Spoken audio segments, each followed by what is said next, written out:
Bueno, buenas tardes a todas y todos. Bienvenidos a otra clase abierta de la Universidad de los Andes, de la Facultad de Artes y Humanidades. Hoy me gustaría traerles una charla que para mí pues, es bien interesante porque es la relación entre el ser humano y su espacio. Yo soy artista plástico, pero también soy arquitecto. Entonces, esta relación entre el hombre, entre el ser humano y el espacio, pues siempre me ha interesado. Eh, es una relación interesante porque lo modifica uno, ¿no? El espacio lo modifica uno modifica el espacio y ambos se tienen que ver el uno con el otro. Entonces, me gustaría comenzar a decir una serie de palabras que tienen que ver con la relación entre lo que es, como llaman la conferencia, ascender, ascensión, caída libre, perforación. Y vamos a hablar de una serie de obsesiones que tiene el ser humano por el arriba y el abajo, por lo vertical, ¿no? Entonces, voy a hablar de una primera revolución, que es la revolución cognitiva. Antes de eso voy a mencionar algunas palabras, pues porque el idioma también es la cultura. Levantarse, elevarse, ponerse de pie, ponerse derecho, enderezarse, incorporarse, estar erguido, ser íntegro, recto, correcto. La primera relación del homínido con la verticalidad es la de incorporarse, la de caminar en dos miembros y no en cuatro. En el momento en que nos separamos del piso, elevamos la visión, cambiamos la perspectiva y el punto de vista en todo sentido. Entonces los brazos ya no se utilizan para desplazarse, sino que se liberan, puedo agarrar cosas, puedo lanzar piedras, puedo señalar. Los músculos se empiezan a desarrollar de otra forma y la motricidad cambia, se refina. Entonces la primera parte de la revolución cognitiva, lo que llama Yuval Noah Harari, que es un autor que voy a mencionar en una parte de la presentación, él nos habla de tres revoluciones: la cognitiva, la agrícola y la industrial. La que me va a interesar en este primer momento es hablar sobre la cognitiva. Entonces Harari nos cuenta cómo en un primer estadio el ser humano empieza a transformar a transformar la visión del mundo a través de una revolución cognitiva. Entonces, el Homo sapiens empieza a dejar de hablar de lo práctico, a hacer más cortas las comunicaciones de la alimentación, del peligro, y según él, hace 70.000 años el Homo sapiens empieza a desarrollar algo muy importante, que es el chismorrear. ¿Por qué es importante? Porque es así como vamos a aprender quién es amigo de quién odia a quién es tramposo, finalmente en quién se puede confiar y en quién no se puede confiar. Me parece interesante en estos momentos contemporáneos, sería interesante saber qué porcentaje de la comunicación que hay por Facebook, por Twitter y por WhatsApp es puro chisme, ¿no? Y todo esto está ligado a algo que llamaríamos los orígenes de la ficción. Entonces, el Homo sapiens se da cuenta que solo no logra muchas cosas. Si trabaja solo puede hacer un par de cosas, pero si trabaja en conjunto, puede generar muchas más cosas. Para abarcar círculos más grandes y para tener, digamos, más personas que lo ayuden, él lo que hace es hacer uso de las ficciones. Porque las ficciones dan cohesión, dan solidaridad. Entonces, es interesante porque Harari nos cuenta, digamos, que somos los únicos animales que podemos hablar de lo que nunca hemos hablado, de lo que nunca hemos escuchado, de lo que nunca hemos visto, de lo que no hemos percibido. Podemos transmitirlo. Y a diferencia de otros animales, es decir, todos los animales podemos decir, cuidado, ahí hay un león o ahí hay peligro, pero el ser humano lo que puede hacer, el Homo sapiens lo que puede hacer es decir, el león es el espíritu que protege nuestra tribu. Entonces, la capacidad de crear ficciones es una característica única del lenguaje de los sapiens. Harari entonces va a mostrar un ejemplo muy, muy interesante que es lo que él llama la promesa de los bananos, y es que el ser humano es el único animal al que yo lo puedo convencer de que yo le doy un banano y luego cuando muera le voy a dar o le van a llegar innumerables bananos. Eso no lo puedo hacer con un simio. Un simio no va a aceptar esa proposición.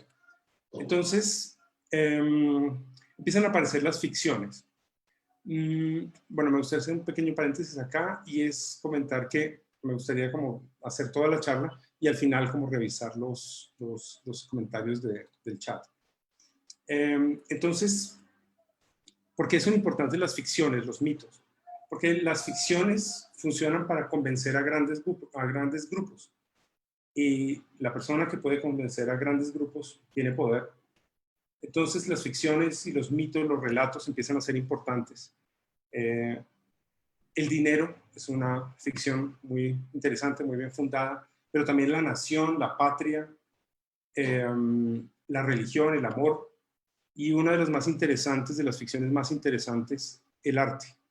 Aquí hay un ejemplo de una obra de Fred Sandback, que es un artista minimalista. Son unos cordones que están prácticamente, digamos, un ejemplo vertical, son los cordones que están fijados al piso y al techo. Pero lo interesante de este ejemplo es que se vendió el trabajo por casi $450,000. Entonces, es interesante ver cómo las ficciones, o sea, es la idea de prometer algo a otro animal que no es directo, es prometer más allá de lo que está. El Homo sapiens empieza a dar cuenta que si convence más gente, si puede persuadir, pues es mejor visto, asciende socialmente y tiene poder. Pero el poder se defiende. Entonces aparece la arquitectura militar, la arquitectura que está hecha con geometrías diferentes, con ángulos, dependiendo de dónde yo me pare, puedo vencer o no vencer. Y la arquitectura militar domina. En general, la arquitectura pues está, digamos, muy ligada al poder y a dominar. Entonces, prácticamente, el que está arriba tiene la mejor vista y tiene el poder. El que está abajo es el que se subleva, se revela y parte desde abajo. Esto, digamos, para hacer una primera introducción en algo que yo llamo la dicotomía del paisaje. La dicotomía del paisaje tiene que ver con nuestra percepción del espacio de miles de años. Entonces, yo entiendo la dicotomía del paisaje como esta línea horizontal a la que estamos acostumbrados durante miles de años a ver, en donde hay una parte del cielo y una parte de la tierra, en donde hay un sesgo cognitivo del ser humano que es orientado por el sesgo perceptivo. Es decir, podemos entender hasta dónde llega nuestra percepción también. Entonces aparece esa línea horizontal que separa el cielo de la tierra, que también es una ficción, ahora vamos a ver más adelante. Y esta separación, digamos que está encarnada en nosotros, muy probablemente va a generar una visión maniquea nuestra, ¿no? Si por ejemplo la persona está parada y recibe la sombra, sabe que la luz viene de arriba, la sombra se proyecta hacia abajo. Si estamos parados, o sea, si dirijo la línea del cenit, que es en árabe el camino encima de la cabeza, desaparecen las sombras. Soterrar, tapar, ocultar, esconder. Pero la tierra tiene algo misterioso. Ahí enterramos nuestros muertos, los sepultamos, está lo desconocido, y nos da inseguridad, porque la muerte es lo que no conocemos. Entonces, ¿qué es lo único que podemos hacer frente a algo contra lo que no podemos hacer nada y que es desconocido? Pues construir estructuras de creencia que giren en torno, por ejemplo, a la muerte, para buscarle dar claridad pues a este mundo. Entonces, no solamente la muerte es, digamos, la tierra y la muerte se relacionan, sino también la tierra tiene que ver con la fertilidad y con la reproducción. Los árboles se elevan al cielo hacia el cielo, y ahí hay otra relación con esa dicotomía. Es interesante, por ejemplo, en términos de percepción, que los seres humanos no tenemos, como nunca tuvimos depredadores desde arriba, entonces nuestra visión es prácticamente hacia el horizonte y hacia abajo, ¿no? Lo mismo, también tenemos un sesgo cognitivo por el hecho de tener los ojos hacia el frente como los depredadores, como los leones, como los tigres, y no tenerlos a los lados, que son otro tipo de animales que tienen prácticamente 360 grados de visión. Entonces nuestra visión está orientada hacia el adelante. Bueno, entonces empieza a aparecer, nuestros ojos se acostumbran más a la luz que a la sombra. Entonces empieza a aparecer en esa dicotomía del paisaje lo bueno, lo malo, el día, la noche, lo apolíneo, lo dionisíaco, lo claro, lo oscuro. Entonces aparece una división que se queda, se solidifica dentro de nosotros. Este es un ejemplo de la película de Metrópolis de Fritz Lang, en donde los ricos son los que viven arriba, los que están en la luz, los que tienen la mejor vista, y los que están abajo son los trabajadores que soportan a estos de arriba y que están en un mundo oscuro subterráneo. Después se sublevan. Entonces, esa dicotomía pues, nos va a acompañar todo el tiempo con la idea del arriba como el cielo y del abajo como el infierno. Entonces, la primera obsesión es la obsesión de abajo hacia arriba. Es la obsesión de subir, de escalar los peldaños, las escaleras, los podios, los escenarios, los tronos, altares, monumentos, montañas artificiales que llamamos pirámides. Estas implican subir, llegar a un nivel superior. Este es uno de los cuadros icónicos del romanticismo alemán del siglo XIX, de Caspar David Friedrich, donde el personaje está mirando el paisaje, uno lo ve de espalda, y habla de la dominación del ser humano por el paisaje.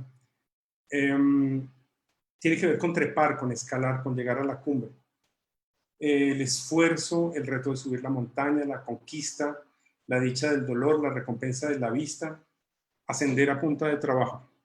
Me gustaría mostrar un trabajo que hice yo 200 años después, que yo llamé no el caminante sobre el mar de nubes, sino el enviado sobre el mar de niebla. Entonces es un dron que está prácticamente enviado, no necesito ir, mi cuerpo no tiene que ir hasta allá, sino que el esfuerzo lo logro a través de la tecnología.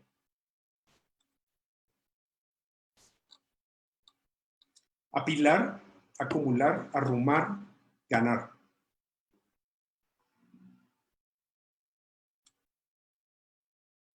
Como diría Trump, billions and billions, billions and billions, billions and billions. Si ustedes miran, digamos, muchos videos de Trump, él repite esta frase billones de veces. Ejemplos en el arte contemporáneo, Doris Salcedo con el trabajo que hizo para la Bienal de Estambul, que son estas sillas que están arrumadas, apiladas en dos medianeras, o el trabajo de Armand en Francia, que son estos carros que están también apilados. Esta obsesión va a dar pie a la segunda obsesión, que son obsesiones fálicas. Las obsesiones fálicas de más grande, más alto, más fuerte, están relacionadas a los monumentos, a levantar, a los obeliscos, levantar, alzar, erigir, los menires, las columnas, los tótems, los obeliscos. Y digamos que ese afán masculino de comparación, hay un ejemplo muy interesante cuando Hitler llega a París, vio París completamente vacío, como si lo hubiera en cuarentena, mejor dicho. Llega en 1940, el primer edificio que Hitler va a visitar es el edificio, es la Ópera de París, y después se va para la Torre Eiffel, que ya la Torre Eiffel pues, es un elemento fálico. Entonces llega a París muy temprano y se va con sus artistas, con su arquitecto, Speer, y cuando está enfrente de la Torre Eiffel, Speer le pregunta a Hitler si él va a bombardear París. Entonces, él se queda pensando en unos segundos y después dice, no, es importante que terminemos con Germania. Germania era el proyecto que Hitler tenía para la nueva Berlín, la reconstrucción de Berlín, para que en el futuro las personas puedan comparar entre una y otra. Entonces, ese afán de comparación, que es muy masculino, pues se queda, está fijado, digamos, al ser humano. En pues, si ustedes miran, por ejemplo, en la cultura alemana contemporánea, hay un problema con la monumentalidad, con lo grande, después del nacionalsocialismo, porque quedó como consolidado como soberbia. El Tercer Reich, que iba a durar 1000 años, duró 12.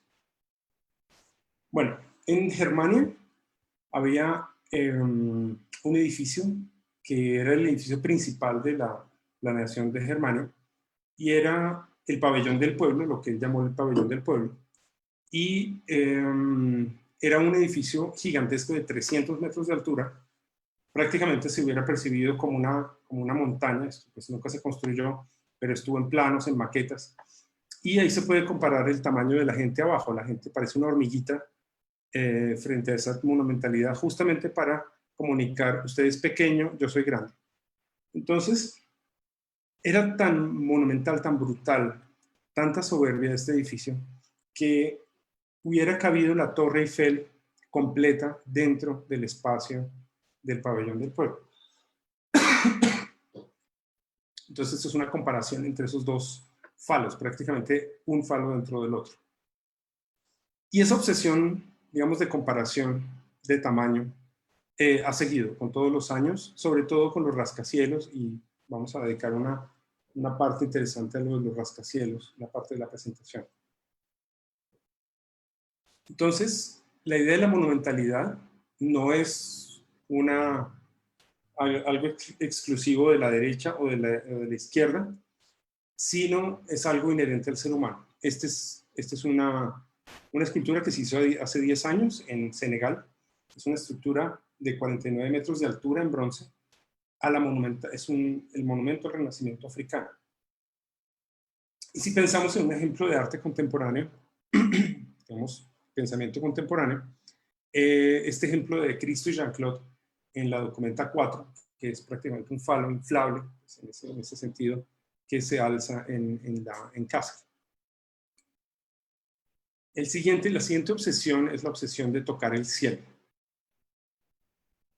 La relación con el arriba es positiva y divina, la resurrección, la ascensión de nuestro Señor, la asunción de la Virgen, la conquista del espacio. Construir, elevar, edificar, volar. Entonces, en el cielo también está lo incomprensible, o sea, lo que no, como en la tierra también hay, lo incomprensible está ahí, lo misterioso, que hay más allá de lo que veo, hasta donde se extiende el universo. Entonces, la arquitectura se vuelve el medio para llegar al cielo. La construcción desafía la gravedad, hay un reto técnico, y gozar de la vista simboliza el poder, ¿no? La mejor vista es la de arriba. Entonces, en el cuadro de Peter Bruegel, él nos cuenta a través de pintura cómo esta torre de Babel, que está a medio terminar, que se queda a medio terminar, vamos a ver que ahí está, esto es recurrente en la historia de edificios que se quedan sin terminar. Hay arcos y elementos, por ejemplo, de la arquitectura romana. Y la arquitectura romana, pues, es el símbolo de la desmesura. Entonces, pues, meten esa pintura. ¿Qué es lo que hace el castigo divino por la idea por el deseo de de tocar el cielo y de llegar a Dios? Pues es que Dios los castiga confundiendo las lenguas, y los constructores se van en todas las direcciones. Es interesante ver que el horizonte, o sea, lo que habíamos visto antes, está en un punto muy alto. Entonces el pintor se localiza en un punto mucho más alto de todos los demás. Esta va a ser una obsesión de personas con poder y de arquitectos. Esta es una foto bien interesante del príncipe Fasa. Él está tomándose un selfie desde el Burj Khalifa, que es el edificio más alto, y la idea de llegar al cielo pues ya la tenemos. Aquí se ven todos los rascacielos que incluso pasan las nubes. Y él publica estas fotos, estos videos, eso es un video en Instagram, y digamos que es como, se consolida como la idea de llegar al cielo, un poco como la imagen de Caspar David Friedrich, pero él dándole la espalda a las nubes. Bueno. El arquitecto es un gigante que se pone enfrente a los modelos y mira todo desde arriba, que domina todo. Entonces hay una visión del arquitecto como el dios del Olimpo que mira hacia abajo. La verticalidad entonces adquiere un carácter religioso. Y voy a mostrar algunos ejemplos en arte, en donde esa verticalidad y eso religioso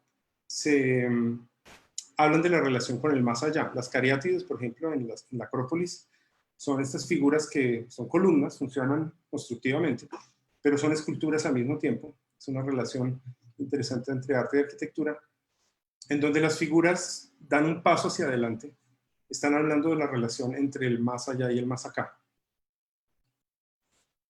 Los atlantes, por ejemplo, son estas figuras que van a recibir el peso, se va a ver en la cara y en la posición corporal, el peso que están recibiendo, la fuerza de atracción de la Tierra. Y son figuras que van a hacer otra relación entre arte y arquitectura. Los portones, los portales de las catedrales góticas, que son umbrales, estos umbrales que le están diciendo, estos portones, lo que hablan es de una relación, un paso de lo profano a lo sagrado. Y estos portales, digamos, con perspectiva acelerada, perspectiva forzada, van a tener una serie de esculturas que van a acompañar la arquitectura y que van a enfatizarla.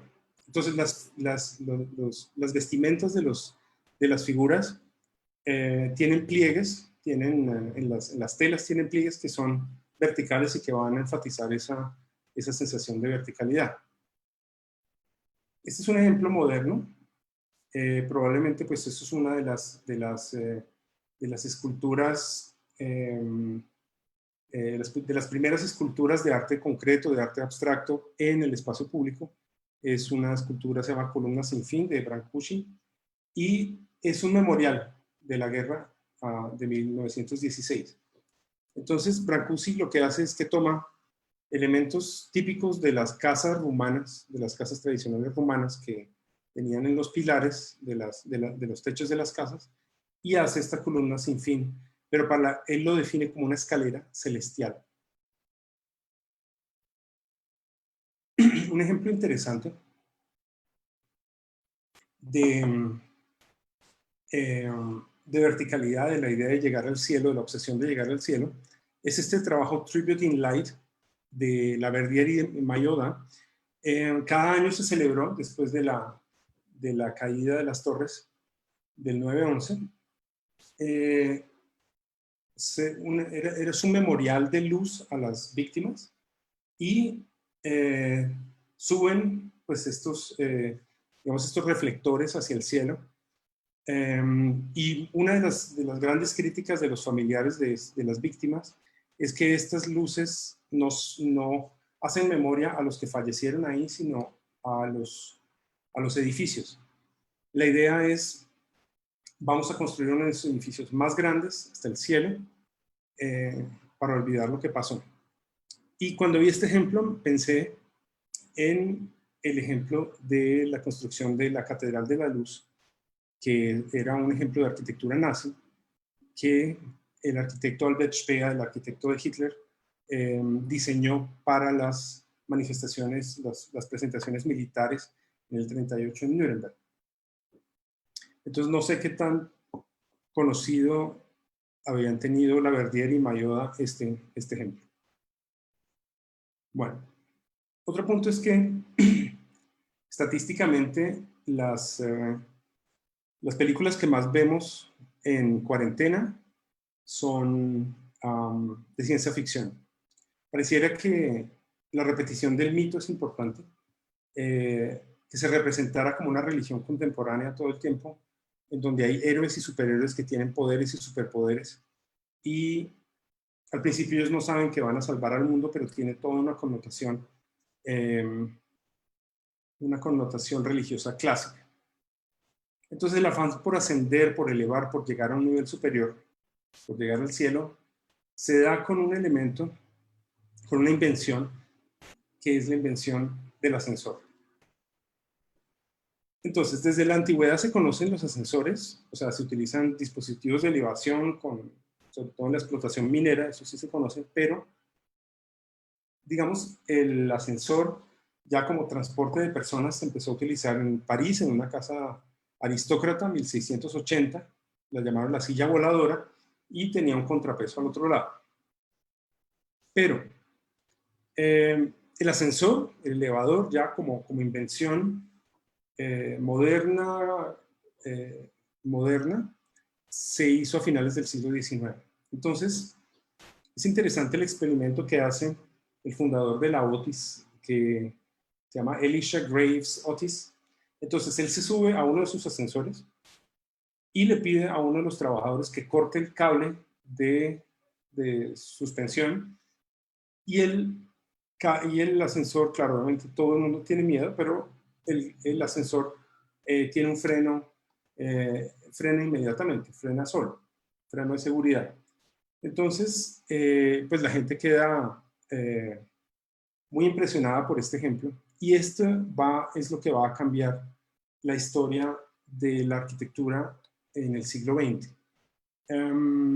Hoy en día, pues el ascensor es el medio de transporte más seguro del mundo. Entonces, vamos a empezar a hablar de un ejemplo muy interesante, que es el ejemplo de Manhattan. Manhattan, pues cuenta la historia, el mito, la leyenda que Manhattan, del idioma Lenape, isla de muchas colinas, fue vendida, fue comprada por unos neerlandeses a unos indígenas, Lenape, por $24 en esa época. Hoy en día sería más o menos $1.300, y ellos fundan la ciudad de Nueva Ámsterdam, porque eran holandeses. Luego, en 1664, la administración pasa a Inglaterra y cambian el nombre a Nueva York. Pero inicialmente se llamó Nueva Ámsterdam. Entonces, el ascensor aquí lo que va a generar es el despliegue de una dimensión de ego urbanístico sin precedentes. Entonces, hay un libro interesante que es el libro de Rem Koolhaas, de Delirious New York, el Delirio de Nueva York. Y este libro, este es un teórico holandés, arquitecto, que va a escribir sobre Nueva York. Y voy a mostrar, digamos, los orígenes del manhattanismo. Entonces, él nos cuenta la funesta debilidad de los manifiestos, es su inherente falta de pruebas. El problema de Manhattan es todo lo contrario, es una montaña de pruebas sin manifiesto. Entonces, ¿qué es lo que pasa? Durante toda la historia de la humanidad, el primer piso o el segundo piso, pero los primeros pisos estaban destinados al comercio, al mercado. Pero, ¿qué pasa cuando aparece el ascensor? El ascensor lo que hace es que se puede poner comercio en el primero, en el segundo y hasta en el último piso. Entonces, va a haber una unión muy interesante que es, por un lado, el elevador, la invención del elevador. Por otro lado, la fiebre de la tecnología. En esa época, las construcciones metálicas pues estaban en auge. Y por otro lado, una idea de gigantomanía muy fuerte e inversión de dinero sin fin, ¿no? Entonces, Rem Koolhaas nos habla de la utilización de un método que se llama el método de extrusión. Y la extrusión es prácticamente como el de un dentífrico. Yo tengo un elemento semisólido en un tubo y yo presiono a través de una boquilla que tiene una forma y sale la pasta o sale ese elemento con la misma forma de la boquilla. Entonces, ¿qué es lo que va a pasar en cada una de las cuadras de Manhattan? Que se va a generar una extrusión. Manhattan tiene 2028 cuadras de forma rectangular. Entonces lo que se va a hacer es que se va a generar una explotación, o sea, la idea es obtener el área rentable máxima y se va a presionar, prácticamente uno va a construir hasta donde dé el dinero. Entonces aparece un teorema que está unido a un sueño y este teorema, en 1909, está unido pues al sueño de la casa de campo inglesa. Entonces, todo el mundo tiene como esa idea de la casa de campo, pero el elevador lo que va a generar es la posibilidad de poner casas de campo una sobre otra, apiladas, una encima de la otra. Entonces, lo que va a pasar con el rascacielos es que yo voy a tener una fachada desde afuera homogénea, pero por dentro yo voy a tener una cantidad de mundos diferentes con diferentes estilos. Entonces, el edificio se vuelve como una pila de áreas privadas, ¿no? Ya estamos hablando de entre 1900 y 1910, ya surgen los rascacielos en Manhattan. Y el comercio, como les digo, se lleva del primer piso al último.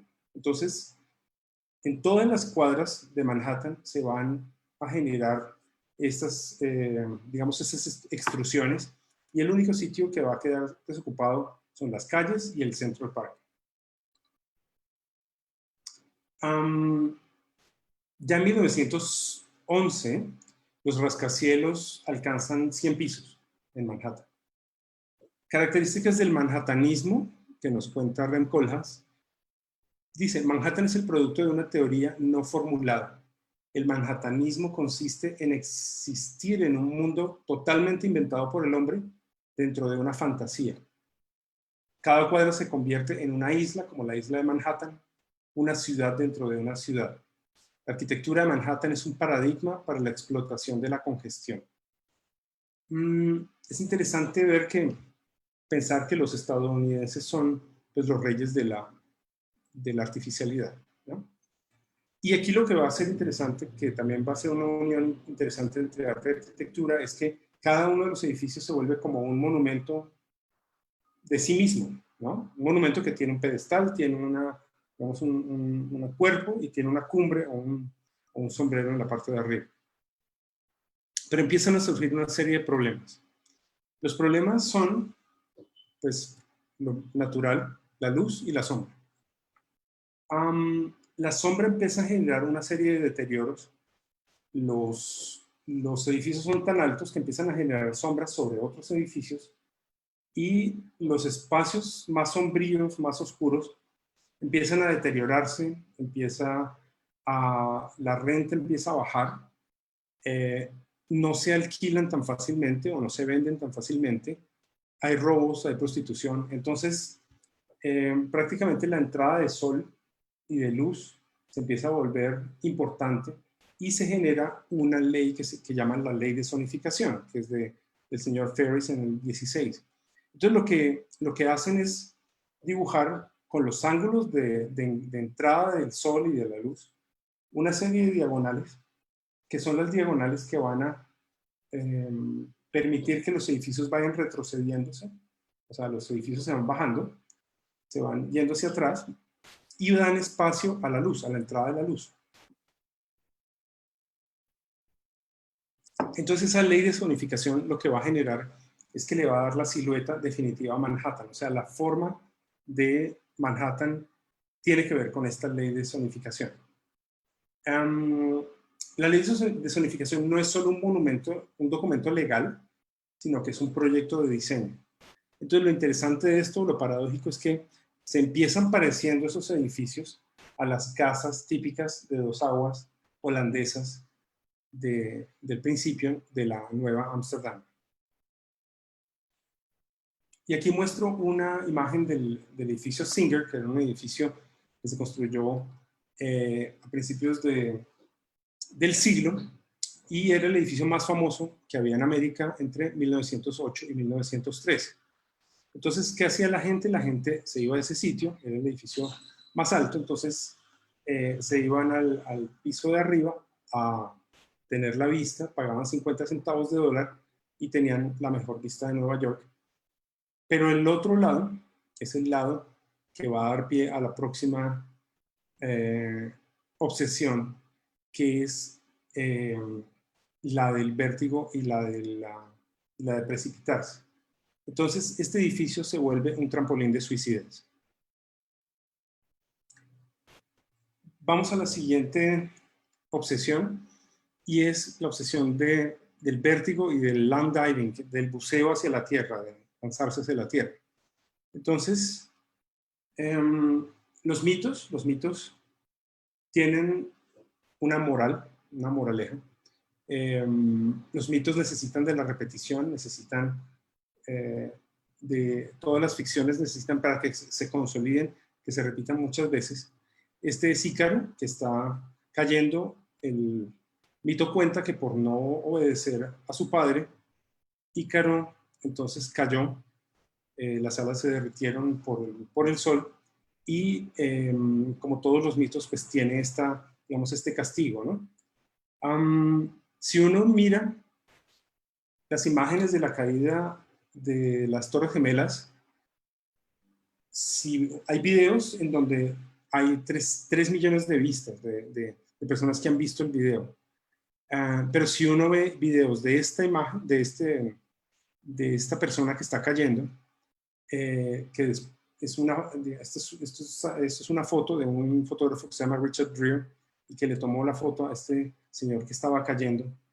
Hay más de 13 millones de vistas. Entonces, hay algo de la repetición en el ser humano, también está ligado pues a las ficciones y a los mitos. Está el suicidio forzado, como en la foto anterior. Es el suicidio donde o las llamas me consumen o me suicido. Está el suicidio no forzado, pero existe el otro, que es la fascinación, justamente la otra cara, es la fascinación de dejar llevarse por la gravedad. Si uno vuela, no tiene vértigo. Y aquí me gustaría mencionar el ejemplo de los saltadores de Pentecostés.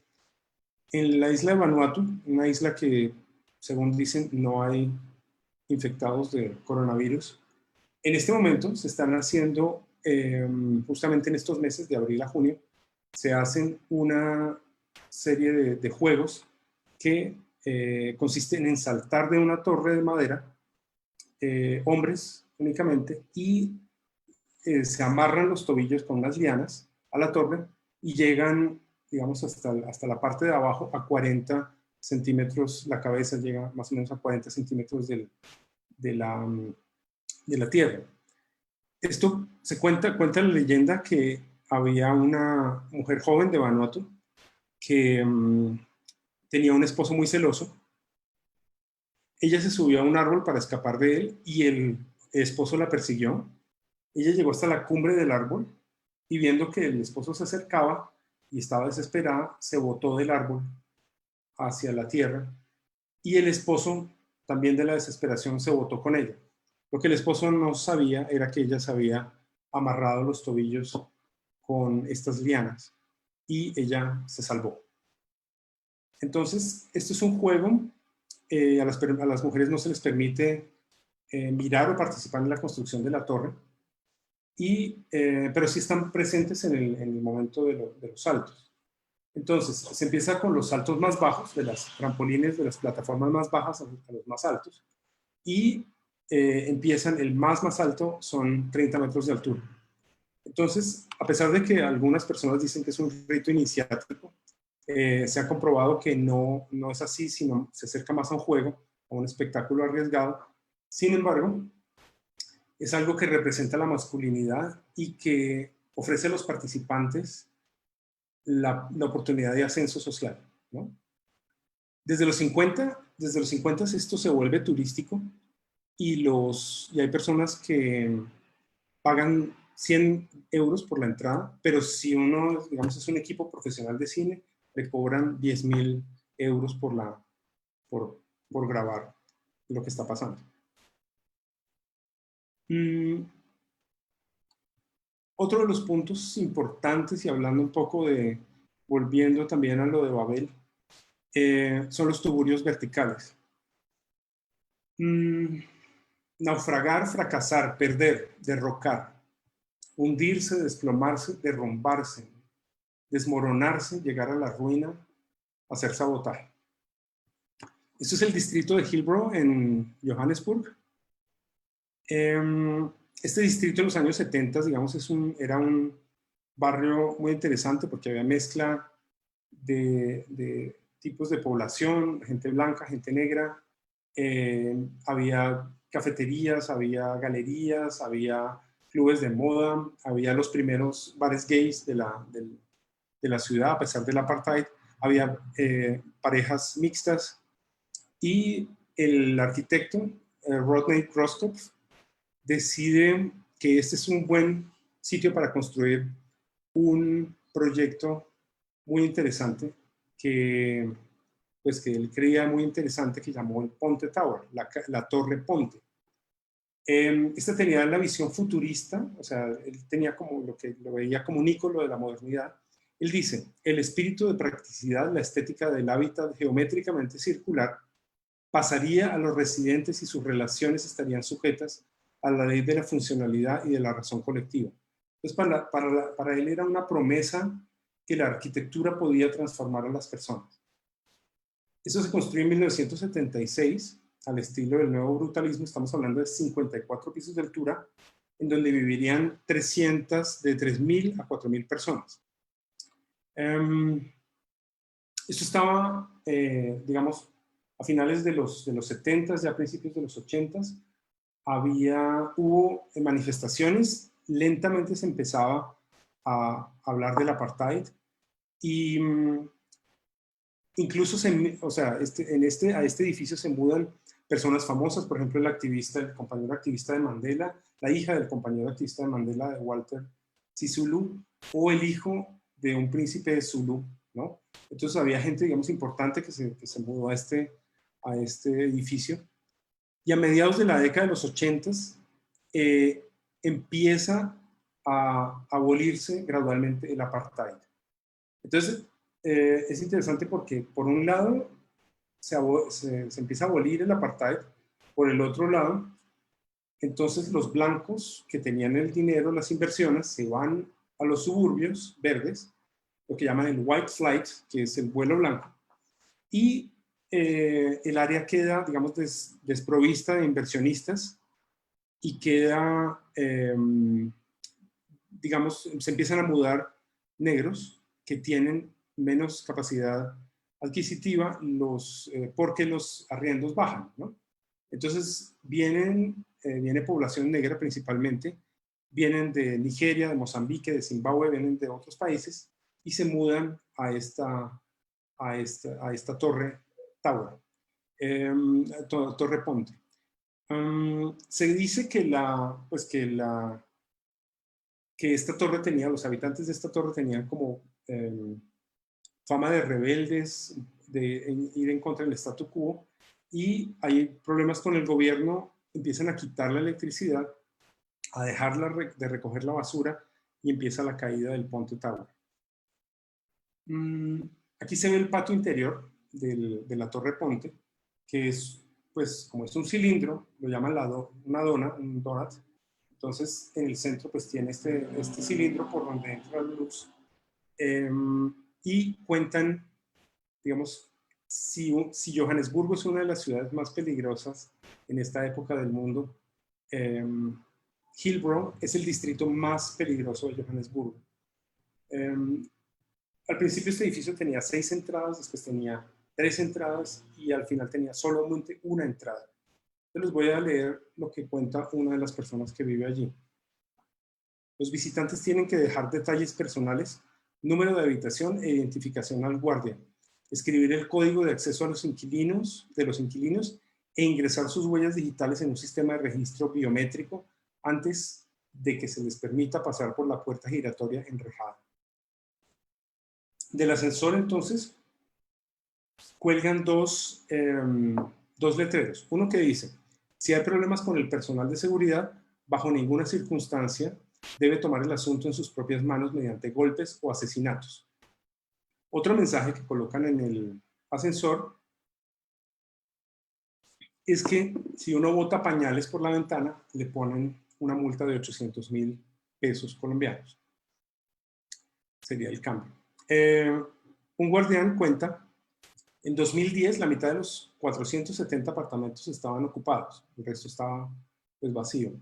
En los años 90 la situación era grave. Una vez me avisaron que alguien estaba subiendo por la fachada. Era mediodía. El guardia principal salió apresuradamente, levantó la vista y vio a un hombre en el piso 39. Corrieron hacia el ascensor, subieron las escaleras y abrieron los apartamentos y lo agarraron. Había llenado una mochila de cosas robadas. Bajaba, paseaba la mochila, subía al siguiente departamento y así sucesivamente. Ya había robado una pila de grabadoras de juegos y cosas por el estilo. Empezaron a llegar narcotraficantes nigerianos, a apoderarse, había nidos de narcotraficantes que cobraban a los compañeros de cuarto, había tiroteos dentro del edificio, proxenetas, prostitutas, había redadas policiales, había prácticamente cada semana entre 100 y 200 hombres uniformados entraban, se robaban los apartamentos, les dicen que hasta 12 veces por semana, y lo peor es que la parte de abajo de la foto pues se ve que es una roca, el centro, esto está construido sobre una roca, es que se empezó a llenar el centro de basura. Unos dicen 3 pisos de basura, otros dicen 5 pisos, bueno, son también mitos, relatos que se construyen ahí. Dicen que había cadáveres humanos, bueno, eso no se sabe. Los habitantes decían, vivimos para nosotros mismos y dejamos a los demás en paz. Hoy en día, esta torre Ponte, si usted se mete en internet, hay por ejemplo varios que ofrecen tours para entrar. Es un distrito, el distrito de Hillbrow se está recuperando, tiene un renacimiento. Se hizo famoso también este edificio porque se han rodado varias películas, entre esas Chappie, de pronto han visto esta película, y pues son esos tours que son manejados por blancos.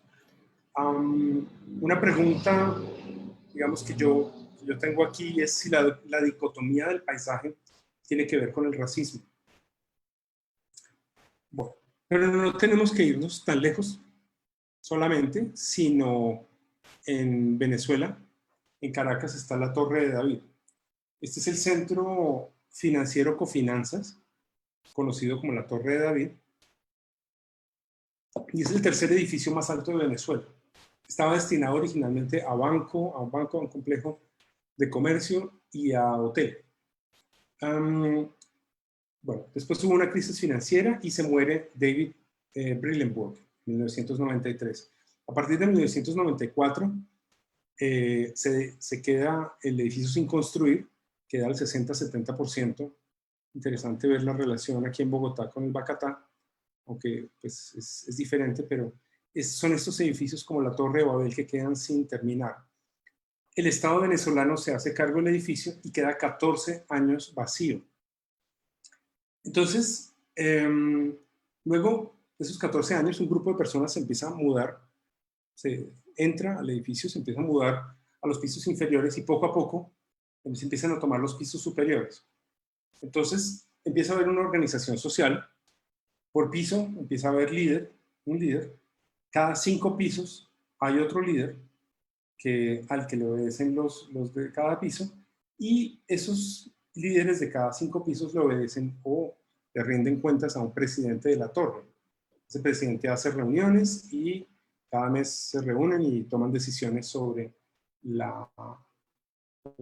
el futuro del edificio, pero es respetado, la gente lo respeta.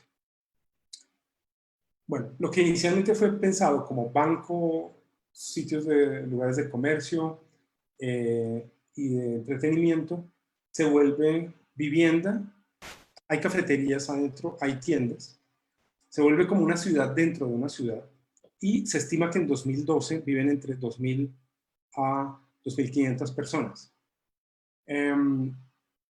A pesar de que hay baños, hay inodoros, hay electricidad y agua una vez por semana. Los muros interiores no fueron construidos, entonces la gente lo que hace es colocar sábanas, toallas, telas para generar su espacio privado. Y estamos hablando de una torre de 192 metros de altura, de 46 pisos, y la gente vive hasta el piso 28. Más arriba ya no se puede vivir, o sea, más de 28 pisos sin ascensor, la cosa es muy complicada. Pero la basura se recoge una vez por semana, por mes. Empieza a haber, pues, olores, el agua está sucia, el aire está enrarecido. Hay problemas, pues, graves porque no hay barandas. Muchos perros y gatos, digamos, caen. Niños también cayeron por las escaleras. Y en 2014 la gente se empieza a mudar, se empieza a ir de ahí.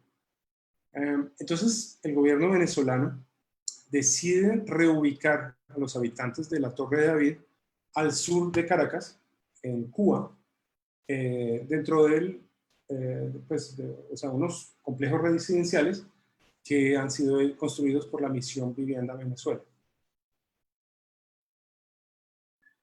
Es interesante cómo es la visión de caraqueños sobre este edificio.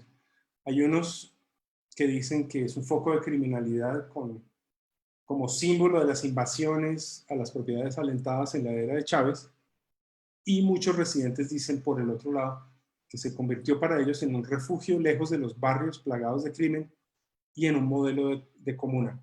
De todas formas, pues la vista era igual a la de los mejores apartamentos de la ciudad. Bueno. Y la última de las obsesiones es la de descender al infierno. Descender al infierno, bajar, taladrar, perforar, penetrar la tierra.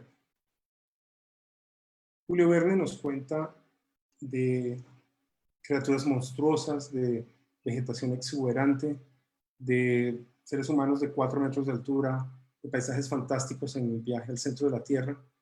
Y justamente esas personas que entran al centro de la Tierra van a salir y se vuelven famosas de vuelta en su ciudad, y tienen un ascenso social. Después de haber bajado, tienen ascenso social.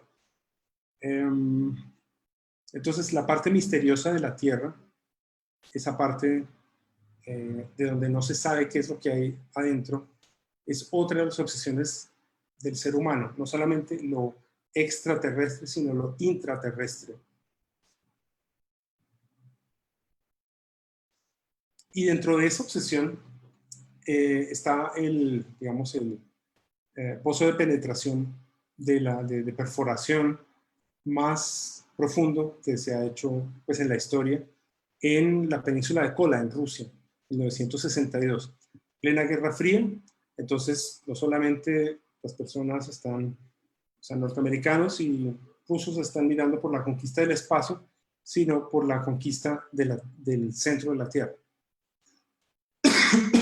Entonces, 17 años después, empiezan a hacer, en 1962 comienzan con este proyecto de llegar a una capa intermedia entre el manto y la corteza. Quieren llegar a 15 kilómetros de profundidad.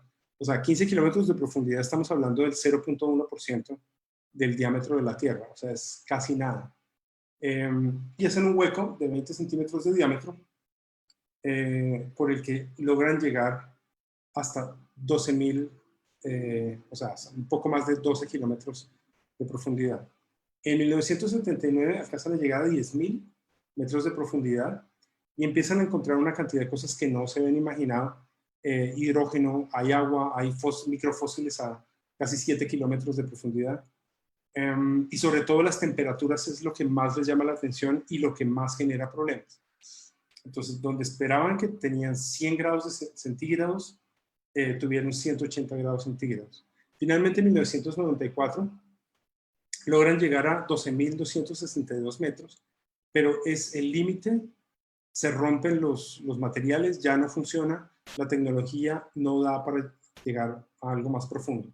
Ellos empiezan a calcular que a partir de 15 kilómetros puede haber temperaturas de 300 grados centígrados. Este es uno de las imágenes digamos, del taladro para perforar. Esta es la punta. Y algo que me pareció muy interesante son los sonidos que generaban las perforaciones. Voy a colocarlos. A ver.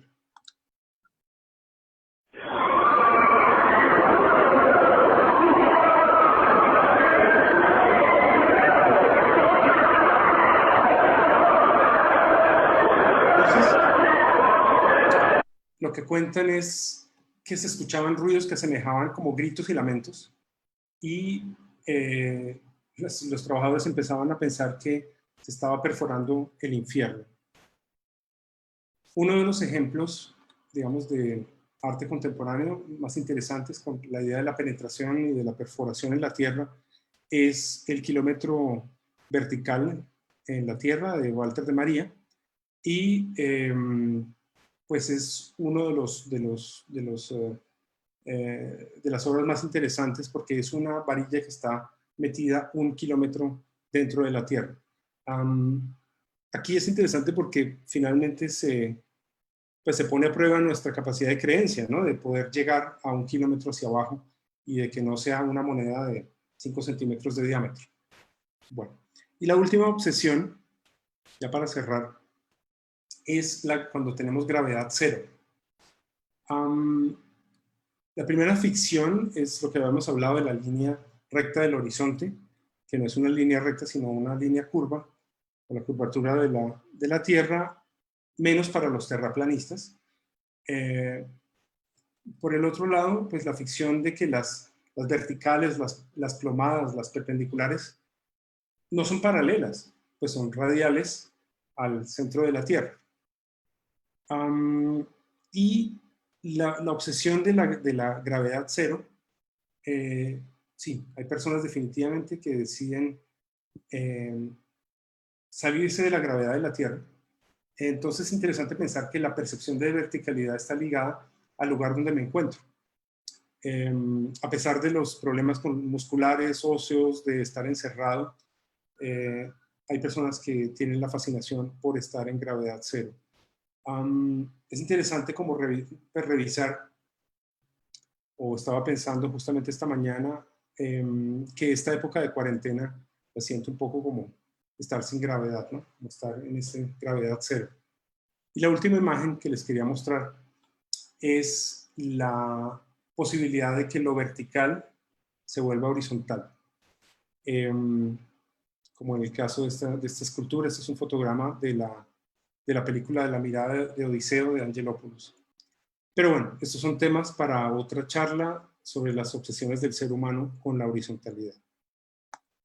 Bueno, muchas gracias. Esta es la presentación. Entonces, pues me gustaría que fuéramos a preguntas. Voy a dejar de compartir. Ok. Y voy a colocar los audífonos para escuchar mejor. Por si hay preguntas directas o en el chat. Entonces podemos empezar a revisar en el chat.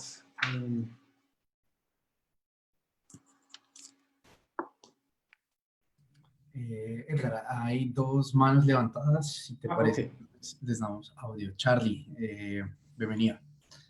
Hola, buenas tardes, Edgar, Hola, y Charlie. a todas las personas que están en esta clase. Gracias por la charla, el compartir, muy interesante. Ya antes de que usted mencionara la palabra vértigo, yo ya la tenía en mi mente. No sé, aparte que tengo ese problema personal, me cuesta mucho trabajo manejar los espacios altos.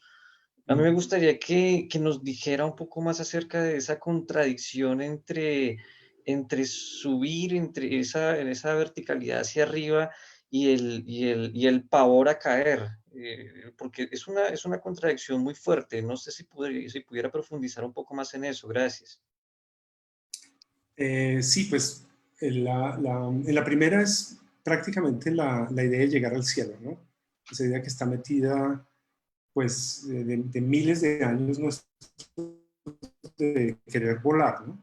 digamos que lo que genera seguridad es a través de la arquitectura. La arquitectura es la que logra vencer ese miedo a la altura, pero como usted dice, todo está pegado, o sea, de abajo hacia arriba, de arriba hacia abajo está unido. Entonces, es interesante porque por un lado es llegar al cielo, pero también es el miedo de caer al infierno.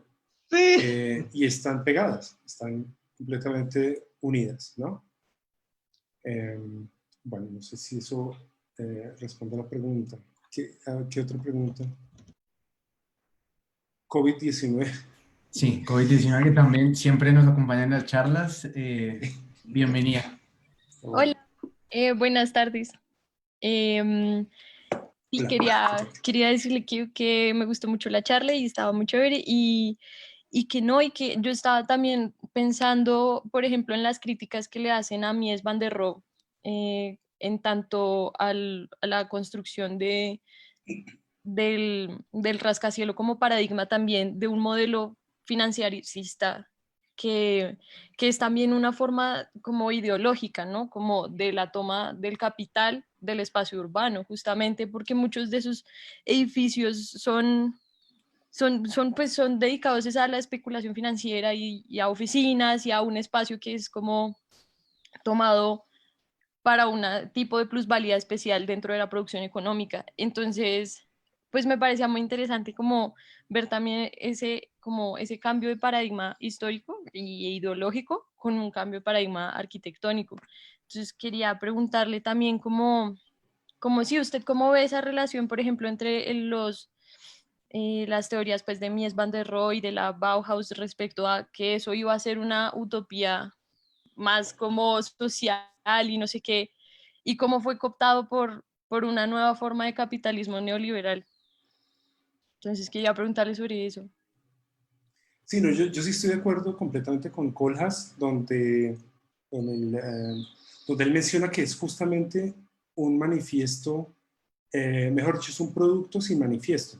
Eso simplemente se fue dando, ahí no hubo ningún tipo de pensamiento, a ver, vamos a proponer una ciudad. No, fue la especulación capitalista, o sea, Manhattan es la condensación de la especulación capitalista al máximo, ¿no?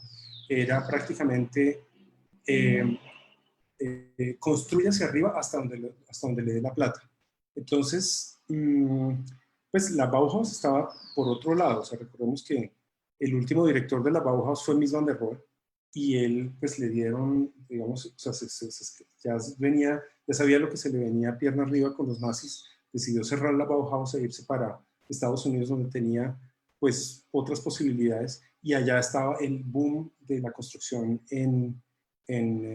pues en estructuras metálicas, y también un afán de explotar el suelo a lo que más pudiera, ¿no? Es como esa idea de sacarle al dentífrico hasta el máximo, hasta la último pedazo de pasta que haya. Eso fue Manhattan, eso fue la especulación. Entonces yo creo que no hay ningún tipo de ideología detrás, simplemente se hizo, y lo que busca Kohlhaas es volver a ver si hay algún tipo de ideología detrás de eso. Ahora, lo que sí se condensó fue la idea de que del rascacielos, de ese espacio ficticio que está uno encima de otro, uno apilado encima de otro. Y eso es parte de la artificialidad de los Estados Unidos, ¿no? Eso sí, digamos que en Manhattan lo condensó. Edgar, en el chat Bueno, pregunta Catherine, ¿los procesos de gentrificación se pueden asociar con la horizontalidad? bueno, pues esa sería la siguiente charla.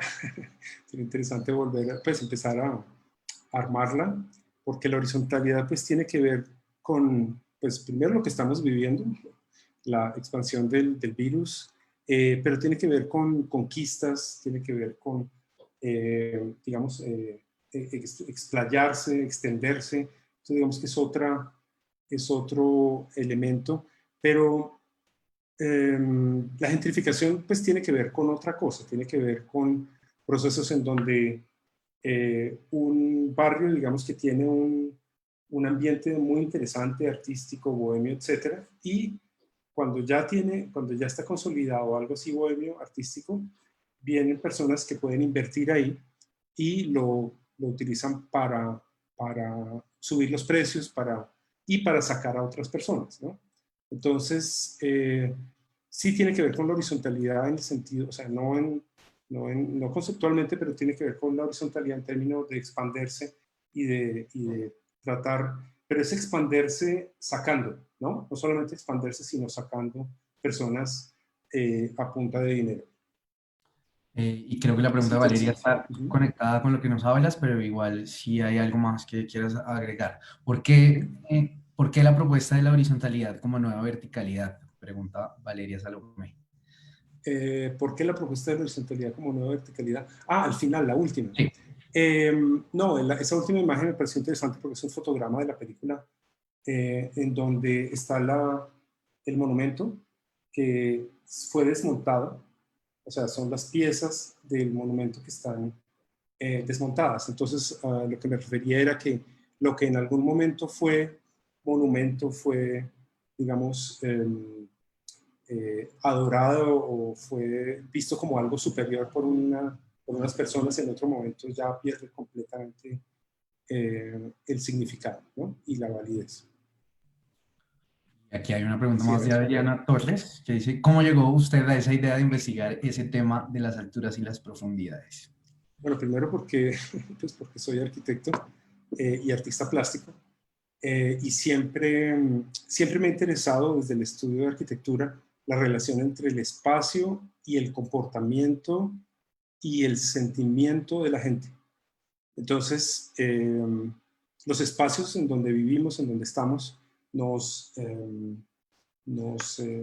generan comportamientos, nos generan sentimientos también. Nosotros transformamos el espacio, pero el espacio nos transforma. No es lo mismo vivir en un castillo que en una cárcel o que en una playa. Entonces, sí, ese interés viene justamente por la relación entre psicología, percepción y espacio. Valeria alza la mano. Valeria. Valeria. Buenas tardes.